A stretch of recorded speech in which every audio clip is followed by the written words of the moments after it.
Welcome to Kenton's videos. Enjoy the video. You start now, make sure your device is online and updated, then open Settings.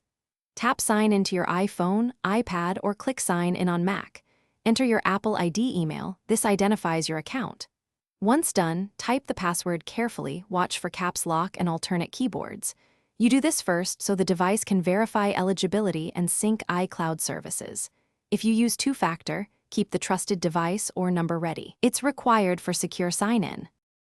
You proceed by entering the password and tapping Continue. Accept the updated terms if they appear. Next, handle two-factor authentication.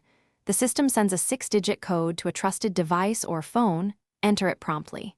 Once verified, choose which iCloud services to enable, like Photos, Contacts, and Keychain, and set device passcodes if requested.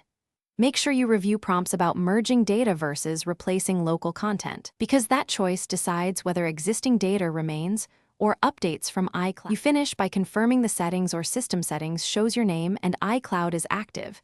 Sync should start automatically. If sign installs or shows a spinning icon, first try signing out and back in or restart the device to refresh network services. Make sure your Apple ID isn't locked by visiting Appleid. Apple, calm on another device. If problems persist, reset network settings, verify date and time, or initiate account recovery. These steps resolve most credentials. Thanks for watching. Consider subscribing if we helped you.